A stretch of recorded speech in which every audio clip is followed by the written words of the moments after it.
Convido a todos a abrirem suas Bíblias em Lucas capítulo 23.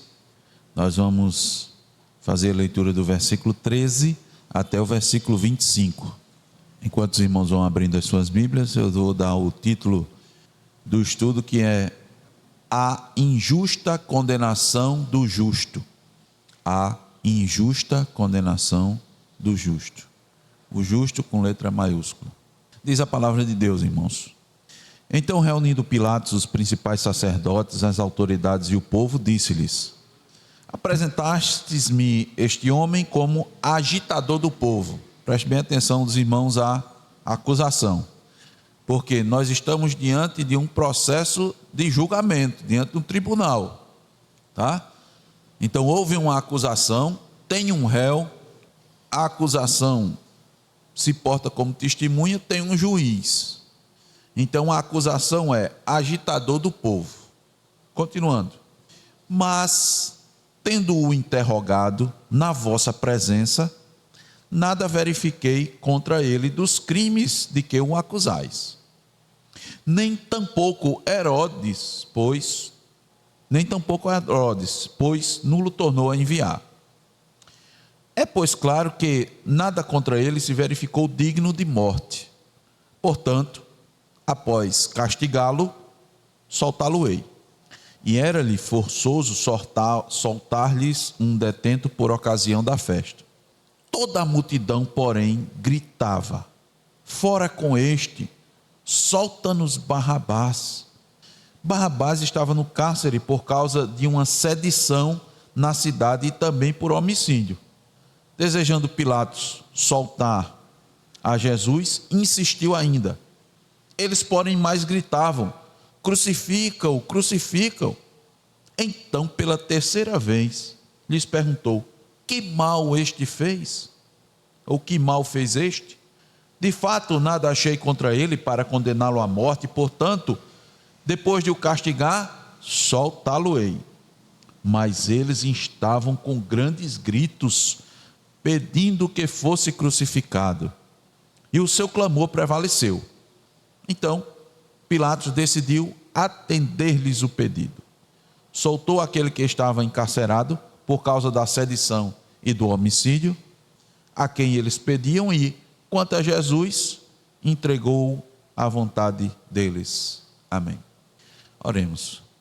Senhor, mais uma vez, nesta oportunidade bendita e inaudita, ó Deus, de transmitir, Senhor, a verdade da Tua palavra, em especial de forma direta, falando a respeito do Teu Filho Jesus Cristo. Falamos direto a Deus porque é um evento, uma situação, um julgamento em que Cristo está diretamente envolvido, Ele está em pessoa. E isto é muito significativo, porque ali, ó Pai, Tu estavas presente, porque Cristo também é Deus. Ajuda-nos, ó Deus, a entender, a compreender o significado desse momento e o que isso tem a ver com as nossas vidas, Senhor. É certo que, muito provavelmente, todos aqui, ou a grande maioria, ou 99%, já tenha tido conhecimento desse evento, já tenha lido nas Escrituras, quem sabe várias vezes, mas, ó Deus, Teu Espírito pode nos falar, Senhor, e pode nos instruir tantas vezes quantas, ó Deus, nós lermos a Tua santa lei. E é possível, Senhor, que alguns tenham lido e não tenham compreendido. É possível que não tenham captado, ó Deus, a mensagem principal, ou aquela mensagem que é necessária à salvação. É possível que tenha lido, ó Deus, e nas suas mentes já certo que houve ali uma injustiça com Cristo, mas não passe disso. Mas há muito mais aqui envolvido, ó Deus. E Te rogamos que o Teu Espírito assim fale conosco, ó Deus. Sê, ó Deus, com o expositor. Tu sabes, ó Deus, as nossas necessidades. Só o Teu Espírito falando, ó Deus, através de nós, é que vamos Te glorificar, ó Deus. E esse é o nosso objetivo, Senhor, não é outro. Que não haja nada, Senhor, de nós que seja pronunciado aqui, que não vindo da tua parte, ó Deus. Mesmo que sejam as nossas palavras, a nossa forma, o nosso jeito, o sotaque, nas nossas limitações, ó Deus, dá que o teu nome, ó Deus, seja glorificado. No nome de Jesus nós te pedimos. Amém. A injusta condenação do justo. Isso está dentro daquele contexto, lembra os irmãos, desde o momento em que Jesus é levado até o sinédrio. Atendem bem, viu? O contexto é o mesmo ali, tem uma sequência, né? Jesus é preso pelas pessoas, lá vem a turma toda, aqueles guardas, Judas acompanhando, né? E Jesus diz: para que isso? Eu estou com vocês o tempo todo. E levam Jesus até a casa do sumo sacerdote, né? Jesus passa pelo pátio, vai lá para dentro. Pedro acompanha de longe. Lembre-se, todo isso aqui está dentro desse cenário, desse contexto. É importante a gente compreender e entender aquilo que Cristo está passando, não pela aquela concepção, irmãos, do sentimentalismo. Precisamos deixar isso de lado. Qual é aquele sentimentalismo? Daquela dor que Jesus passou, do escárnio, que é tanto, que aconteceu tanto agora recentemente, é retratado na semana chamada Santa, né? Precisamos ir mais adiante, irmãos, de forma mais profunda, de modo a nos identificarmos com Cristo Jesus. Precisamos nos identificar com Ele. Se somos de fato seus discípulos, nos identificarmos com Cristo, entendermos de fato o que representou tudo aquilo para o nosso Senhor, nosso Salvador, de modo a seguirmos os seus passos e jamais nos esquecermos que Ele é não só o nosso Salvador, como o Senhor das nossas vidas. Isso significa dizer que o Senhor é aquele que toma a frente, está no trono da nossa vida. Ele está reinando no coração. Não há um reinado, não há corregência. Nós vamos abordar isso também, irmãos, à noite. Não há corregência. Há um rei. No estudo anterior vimos o encontro entre Jesus e Herodes, né? E um contraste entre a expectativa humana e a realidade divina. Não foi isso que a gente destacou?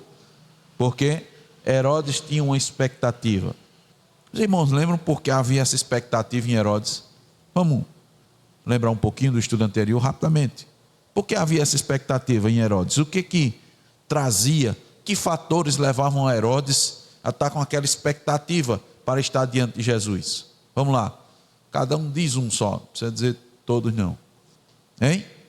Pronto, uma delas, ele tinha expectativa porque ele tinha deduzido que Jesus era João Batista ressurreto. Tá certo, Jéssica? Tá, não tá? Muito bem, o que mais? Ele estava numa expectativa de ter entretenimento, irmãos. Ele estava na expectativa de ver algo completa a frase, espetacular, extraordinário, né? Ele estava com curiosidade, ele queria ver o extraordinário. E nós fizemos uma aplicação mostrando aos irmãos que este sentimento, esta expectativa de Herodes também continua nos dias de hoje. Por isso que eu digo aos irmãos, esses ensinamentos, irmão, não tão distantes, não são históricos assim, não fazem parte somente de um personagem bíblico, não. Eles estão presentes. Você acha que aquilo que Pedro fez com Jesus negando foi só Pedro? Ou a gente não nega Jesus também, irmão, no nosso dia a dia? Será que esse sentimento de Herodes só pertence a Herodes? Não, as pessoas hoje vão na igreja, vão atrás de Jesus, atrás do extraordinário, atrás de experiências, atrás de sinais, atrás de maravilhas. São poucas, eu pergunto, irmãos, sinceramente, são poucas pessoas que vão à igreja atrás dessas coisas? Ou são muitas? Muitas e muitas. Elas saem da igreja, irmãos, saem das suas casas para ir para a igreja, nessa ânsia de ver isso daí, mas não sai na ânsia para ver Jesus. Ela não sai na ânsia para aprender de Jesus. Ela não sai na ânsia para servir a Jesus, para adorar o Senhor, para louvar o seu nome, para estar aos pés dele. Ele não entende que sair das suas casas e ir para a igreja é uma oportunidade de um encontro com Jesus, porque ele vai estar presente no meio da congregação. Eles não conseguem de fato experimentar Jesus, como Jesus se apresenta. Eles estão como os discípulos: Senhor, mostra-nos o Pai. Mas eu estou com vocês o tempo todo. Ó Senhor, mostra-nos o extraordinário, mas eu estou agindo na vida de vocês no ordinário o tempo todo. Vocês não estão conseguindo ver isso não? Quando vocês se levantam, o ar que vocês respiram, coração que bate, as oportunidades que eu te dou, está vendo não o alimento que eu estou te dando diariamente quando tu vais à casa do Senhor, quando tu conversa com teu irmão e ele compartilha, sou eu que estou ali. Você não está entendendo que está me servindo não? Quando deste a um desses pequeninos, você deu a mim. Quando você fez tropeçar um dos pequeninos, você me fez tropeçar também. Você fez a mim. As pessoas não têm. Eu quero ter uma experiência pessoal com Jesus, mas estão procurando e querendo outras coisas. E Jesus está oferecendo, está dando, está falando por meio da sua palavra. Então as pessoas não conhecem Jesus, não conhecem Deus. Quantas pessoas, irmãos, passaram por Jesus, abrindo um parêntese, naquela época, cruzaram pelo próprio Deus, ignoraram ou deram as costas? Quantos? E quantos não fazem isso nos dias de hoje? Fazem a mesma coisa, mas querem as coisas extraordinárias. Também as pessoas procuram Cristo nos dias de hoje com um sentimento de culpa dos seus pecados, não procura? Procura. Como Herodes, um dos motivos é que ele estava ou não estava com a consciência pesada? Estava, irmão, matou o inocente, João Batista. Ele teve a oportunidade, irmão, de se arrepender? Teve, não teve? Diante do próprio Deus. O que ele fez? Qual foi a atitude dele, irmãos? Diante da realidade. Ele tinha uma expectativa, mas diante da realidade, o que foi que ele fez? Zombou, escarneceu. Sabe por quê? Porque Cristo não deu aquilo que ele queria. E quando as pessoas não recebem aquilo que querem de Deus, irmãos, elas zombam. Mas o verdadeiro crente, irmãos, faz com aquela mulher,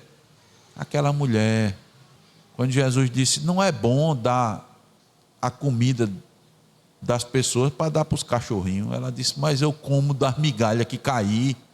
A pessoa não quer não, eu disse, não Senhor, eu quero que o Senhor me bote na mesa, o Senhor me faça sentar na mesa e na ponta da mesa, que é o lugar mais importante, e eu quero a melhor comida. A mulher disse, não, mas se cair o farelinho e eu comer, eu estou satisfeito. Não foi assim que ela fez, não? Que ela disse, Jesus. Ela disse, Jesus disse, olha aí, as pessoas não vão atrás de Jesus humilde, não. As pessoas no dia de hoje eu determino. A mulher que estava com fluxo de sangue disse, se eu pelo menos tocar nas vestes dele, eu vou ser curada. Ele não precisa nem falar comigo, ele não precisa nem se dirigir a mim, entende? Diante do Senhor, Herodes estava diante do Senhor, frustrou-se tremendamente, zombou do Senhor, escarneceu. Quando Deus não se conforma às expectativas humanas, o coração incrédulo responde com rejeição, desprezo e endurecimento. Então, irmãos, se em Herodes vimos a frustração da curiosidade incrédula, agora nós avançamos por um cenário, eu diria, até mais grave. Porque depois de desprezado e ridicularizado, Jesus volta a Pilatos, não mais apenas curiosidade ou zombaria, mas ele está agora diante de Pilatos, que Pilatos tem que tomar uma decisão judicial. Pilatos já havia reconhecido a inocência de Cristo. Herodes não encontrou culpa nele. A pressão da multidão cresce. E o que nós vimos, irmão, na leitura é um homem convencido da inocência de Jesus, mas incapaz de agir com justiça. Em Herodes, havia um homem que rejeitou a verdade por superficialidade, por entretenimento, por expectativas. Em Pilatos, temos um homem que rejeita a verdade por conveniência. Como alguém pode reconhecer a inocência de Cristo e ainda assim entregá-lo à morte?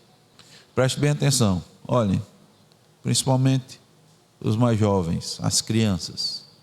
Nesse texto, nós estamos diante da maior injustiça já cometida diante de um tribunal humano.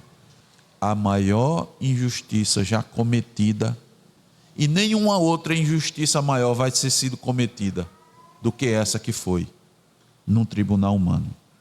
Nós vamos ver isso. Mas também, não é só isso, por isso a gente não pode ficar só no oh, que injustiça, Senhor, como que injustiça acontecer com Jesus Cristo, mas como Deus soberanamente utiliza até decisões corruptas e injustas dos homens para cumprir o seu propósito, que é a redenção do seu povo. Pergunta que vai conduzir o nosso estudo é: como se deu a injusta condenação do justo? Como se deu? Primeira lição: pela conveniência política de Pilatos. Vamos fazer a leitura novamente. Versículos 13 a 16. Zaqueu, leia, por favor.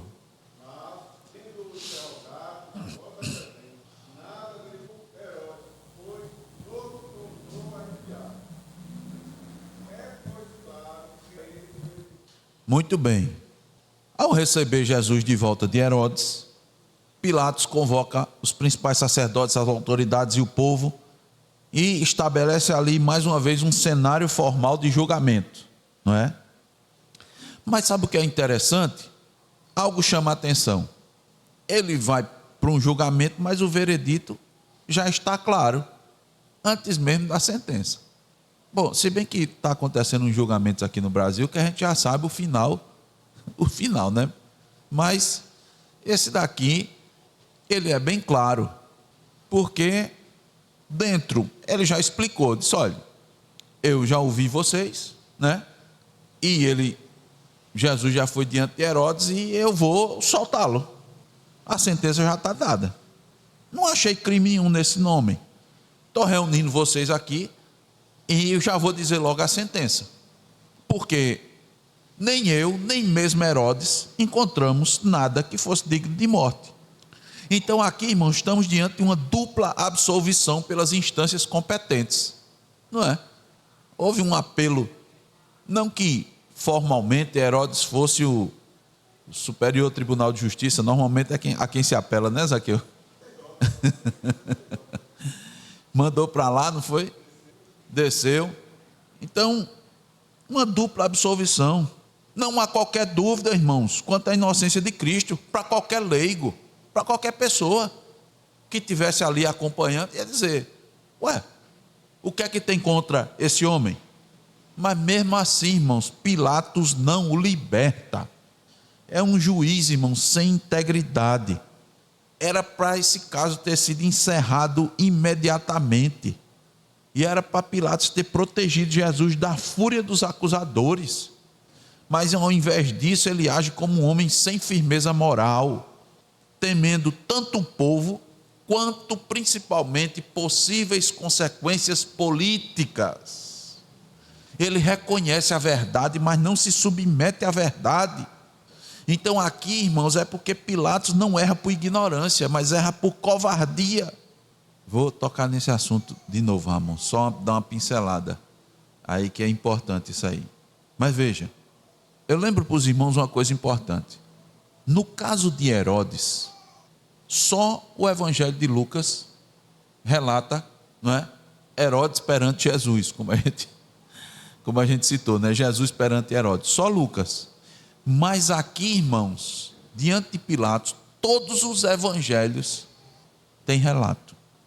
E eu quero mostrar para os irmãos, eu quero que os irmãos abram aí em Mateus 27, 18, que é uma das passagens, que mostra que o relato de Mateus compromete ainda mais Pilatos. Vamos para Mateus 27, sem desmarcar Lucas, né? Que a gente vai voltar. Mas veja Mateus 27, 18.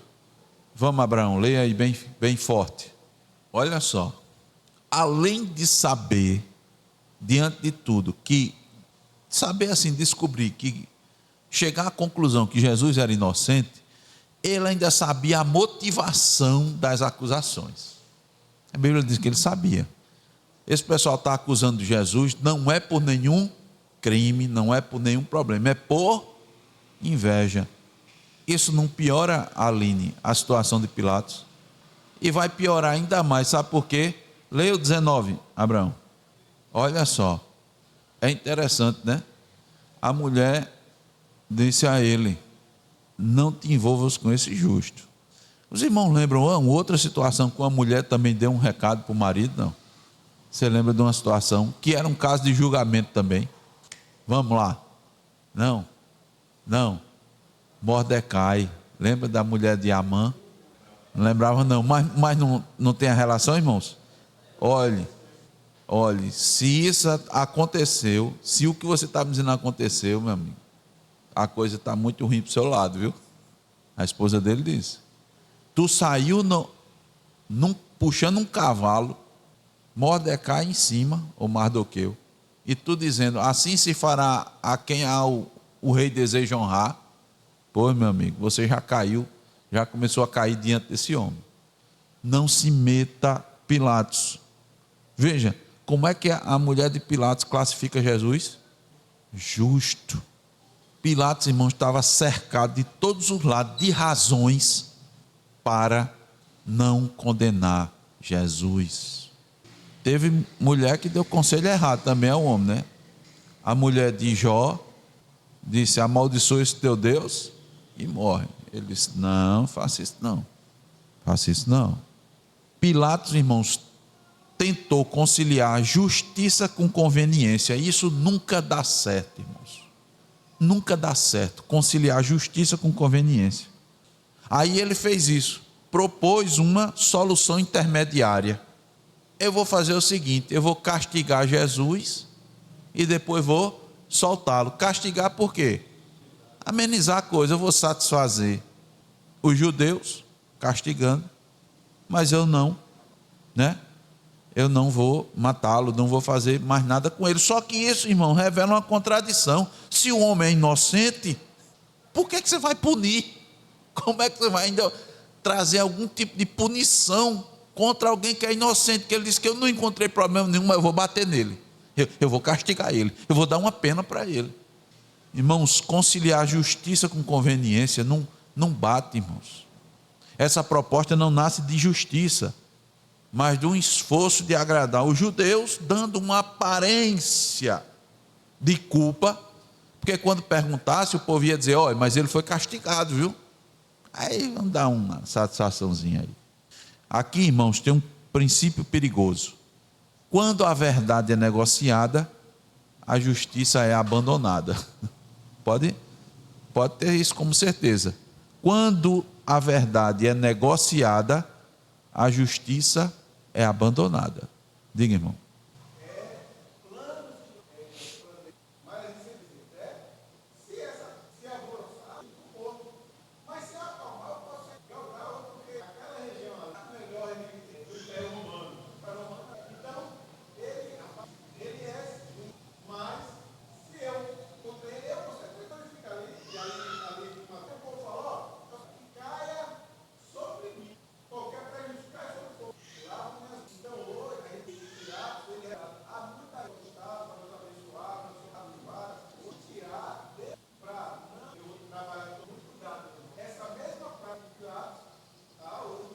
Em várias situações, em várias circunstâncias.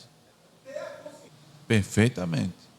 Se não houver, irmãos, uma ação externa se não houver uma ação externa, vou insistir, vou repetir o que os irmãos disseram aqui. Pode acontecer na sua frente milagre, sinal, prodígio. Você não crê. Você não crê. O próprio Deus falando com você, você não crê.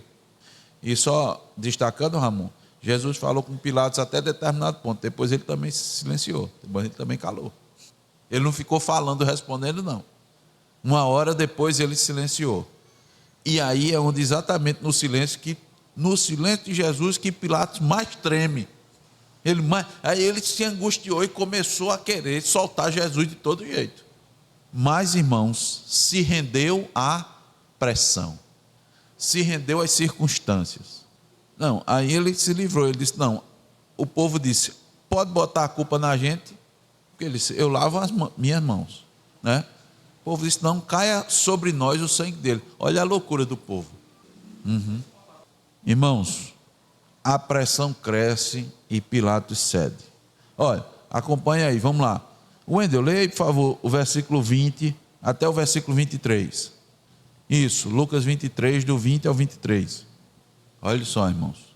O texto diz, as vozes do povo prevaleceram. No relato de João, irmãos, está escrito assim. Eu vou ler para os irmãos. João 19, versículo 12 diz: a partir deste momento, Pilatos procurava soltá-lo, mas os judeus clamavam: se soltas a este, não és amigo de César. Todo aquele que se faz rei é contra César. Olha aí. Entendeu, Ramon? O medo, a pressão que o povo estava fazendo a Pilatos. Isso era um medo de ele perder o cargo, o medo da revolução, porque Roma não gostava. Roma entendeu que as revoluções, as coisas internas eram ruins. Então o que é que eles faziam? Né? O que é que eles faziam? Eles tentavam de tudo debelar as rebeliões, negociar com o povo, que ele sabia que era ruim. Isso. Então, Pilatos foi vencido não pelas evidências da culpa de Jesus, mas pelo clamor, pela força da multidão, pela pressão dos líderes judeus, pela possibilidade dele perder o seu cargo, dele perder. Então acontece o impensável. Qual é o impensável? O juiz que declarou Jesus inocente pronuncia sua sentença de morte. 24 de Lucas 23. Então Pilatos decidiu atender-lhes o pedido. Soltou aquele que estava encarcerado por causa da sedição e do homicídio, a quem eles pediam, e quanto a Jesus, entregou-o à vontade deles. Irmãos, entregaram Cristo, ele entregou Cristo à vontade da multidão, da insanidade. Aí vamos com a aplicação às nossas vidas. Preste bem atenção. Quantas vezes a verdade é sacrificada por conveniência? Quantas vezes? Olhe, isso acontece todas as vezes, quando se sabe o que é certo, mas se escolhe fazer o que é mais fácil. Quando você faz isso, a verdade é sacrificada por conveniência. Quando se teme a opinião dos homens, mais do que se teme a Deus, a verdade é sacrificada por conveniência. Quando se teme mais a reação dos homens do que o juízo de Deus, tem gente que teme mais o que os homens podem fazer, a reação dos outros, do que o juízo de Deus. A verdade é sacrificada por conveniência. Quando se prefere preservar sua posição, preservar sua reputação, preservar sua segurança, a verdade é sacrificada por conveniência. Entendeu porque isso não só aconteceu lá naquela situação? Acontece no dia a dia. Diga, irmão. Sim, é verdade. Mas para mostrar aos irmãos essa situação e entender que não basta reconhecer a verdade, é necessário permanecer firme nela, porque Pilatos reconheceu, mas não se manteve firme.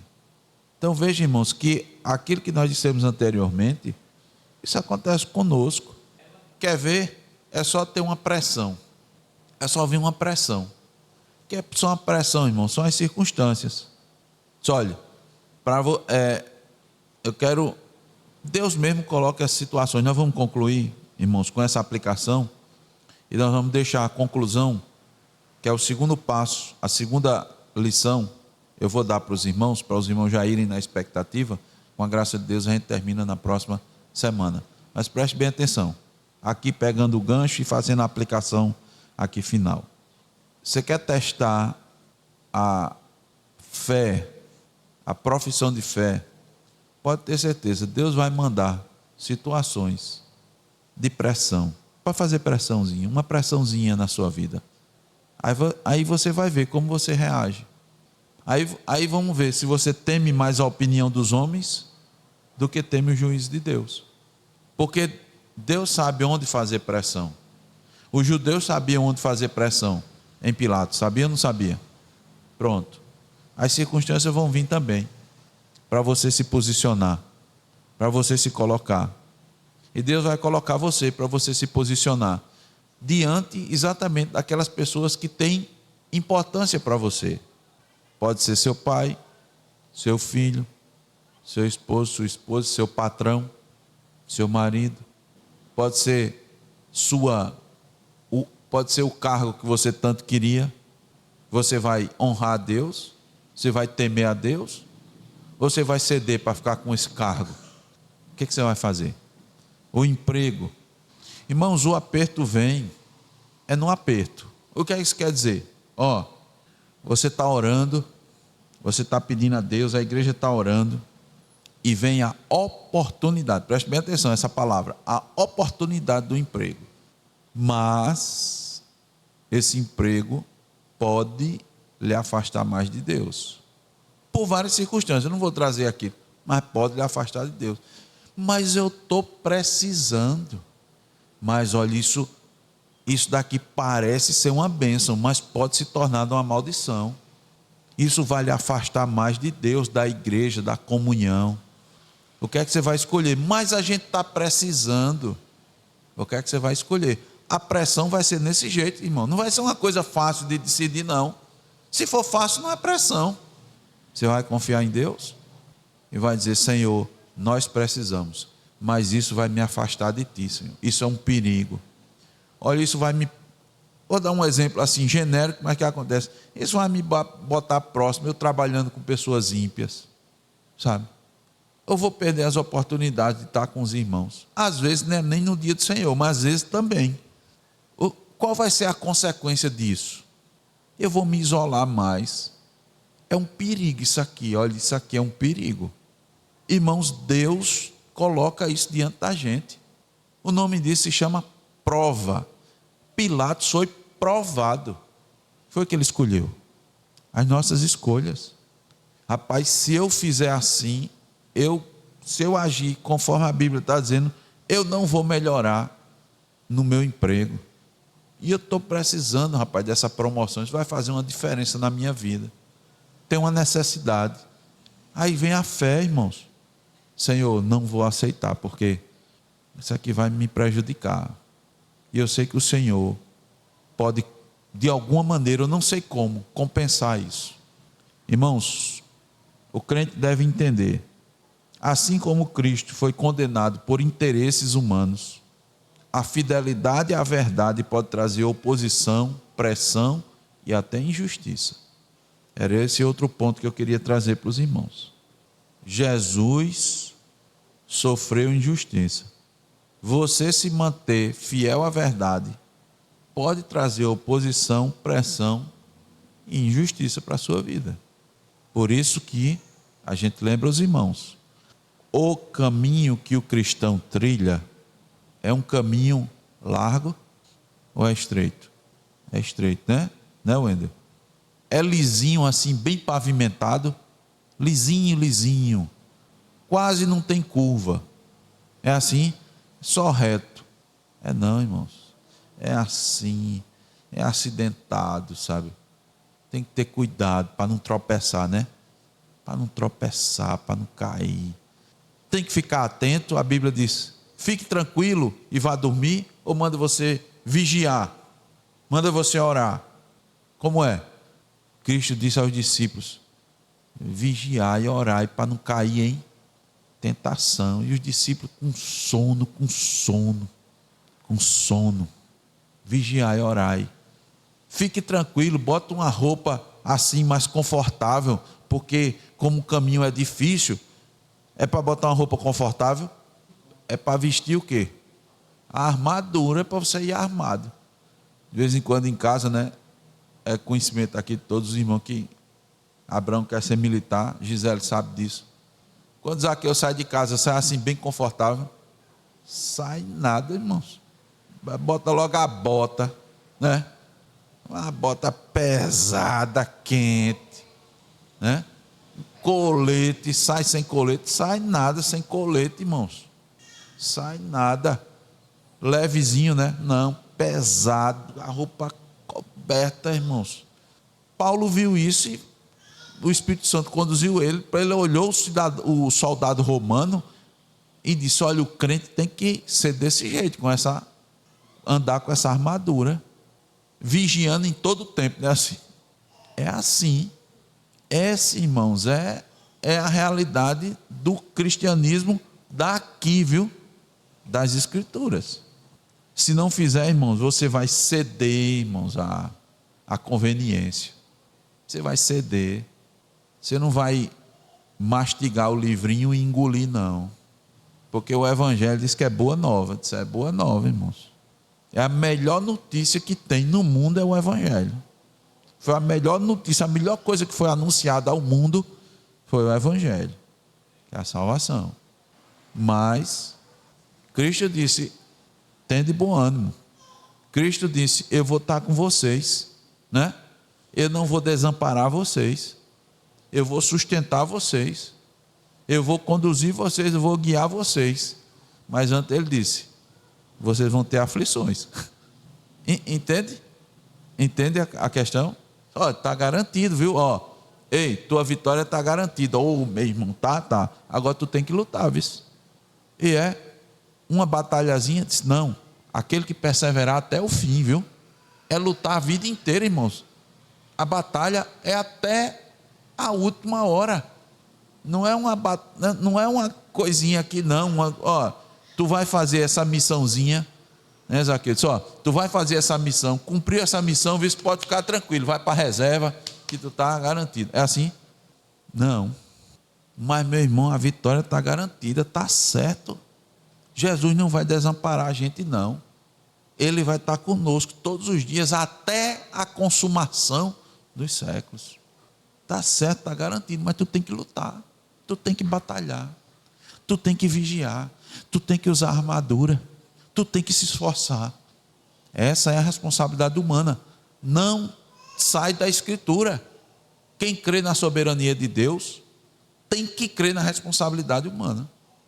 E a vitória só está garantida porque a promessa vem de Deus, que aquele que começou a boa obra vai completar a boa obra.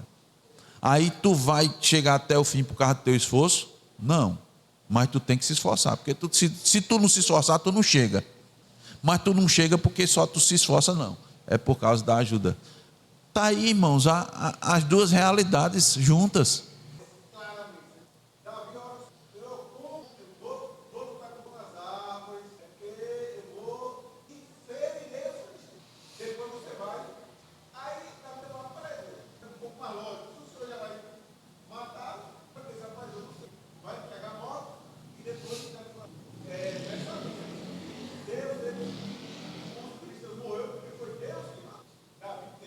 Como, irmãos?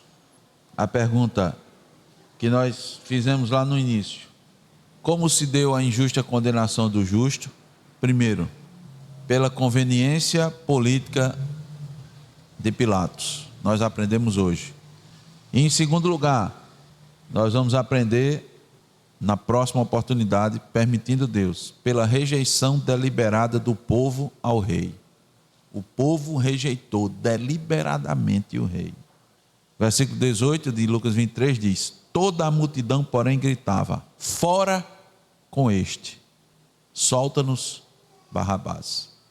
A outra passagem do Evangelho Pilatos pergunta, Lucas não diz com essas palavras, mas Pilatos pergunta: vocês não querem que solte o rei de vocês? O rei, ele disse, eu leio para os irmãos, o nosso rei é César. Que Deus nos dê a entender, irmãos, esses primeiros ensinos, de modo que não venhamos a agir assim como Pilatos, por conveniência. Não venhamos a temer a pressão do povo, que pressão nós vamos sofrer o tempo todo. Que não venhamos, irmãos, a negociar, a tentar negociar a verdade, ou tentar balancear a verdade com conveniência. Elas não se harmonizam. E nós temos, irmãos, muitas circunstâncias nas nossas vidas em que isso se dá, que venhamos a preferir, irmãos, ficar com a verdade. Amém.